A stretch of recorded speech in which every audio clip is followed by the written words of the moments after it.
this week in Naruto played out exactly how kind of a lot of people pretty much thought it would, or at the very least kind of how I thought it would, with them ending this thing off with the guy battle and honestly showing Naruto and possibly Sasuke finally getting up and then going off to do something about the whole Madara problem, which as long as, or at least as how these chapters have kind of been going for the past few weeks, Madara has been coming off as less and less of a threat, possibly because every single person who in the past who really didn't seem like that they had all this power hidden away, all of a sudden they do have powers now to actually fight this person. Just like how Guy, a person who did have the 8 gates apparently, and honestly they wait until now to actually kind of do it, which honestly, again, I kind of said that I really understand why they do it, but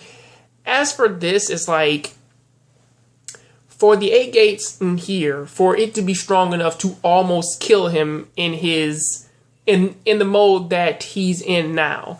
A thought always crosses my mind in this series of that if Guy would have did this back when Madara had gotten his actual body back, and then would have just killed him before, and then just up and attacked him before he stole all of the beasts away from pretty much Killer Bee and Naruto and all the other ones which were around the area, you really gotta wonder, it's like, then who would the major antagonist be? However, as this episode goes, it's honestly with Guy doing his final attack, which is the Midnight Moth. The Midnight Moth, I guess reference to moth to a flame, as that when he does attack Madara with this super high powered demon drop kick, apparently afterwards his body is charred and he just kind of starts to crumble away until Madara tries to kill him by throwing the black ball at him. Now, mind you, that Guy's attack is so powerful that honestly it just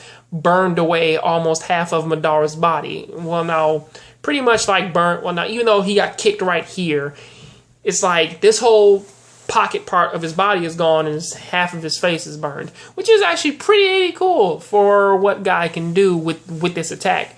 And and it also kind of makes you think of that the 8 gate, or at least like somebody who uses the 8 gates, most likely it doesn't kill them because it is so powerful, or that you run out of chakra. The reason why the ability kills you is because after a while, just like how Rock Lee did back in the first contemporary thing, back in the tuning exam, the 8-gate assault is so fucking powerful that honestly it just destroys the user's body as they continually use it. It isn't something that has to do with the chakra or opening all 8 gates. It's just the fact that with all these continued attacks that they can't really, that it slowly just breaks the body away. Now, why am I talking way more about this than I am about what is going on in this chapter? Apparently, after the onslaught with what is going on there, Naruto shows up with his brand new frog eyes, at first it was the Sage mode eyes, then it was the Biju mode eyes. Now it's the weird frog eyes which that Indra never had, and apparently now he has the mark of the sun, so he has the ability to revive the dead if he wants to. I think they just made Naruto God. And if Naruto's God, and on the flip side of that, Sasuke has the moon on his hand now, you really gotta ask the question of, does Sasuke have the death eye? The death hand?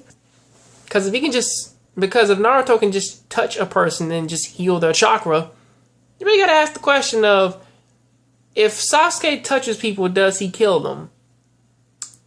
And that's kind of what leads me to that. However, this chapter ends on that note, with Naruto pretty much kind of insinuating that this is the end of Madara, but as Mr. Goro told us,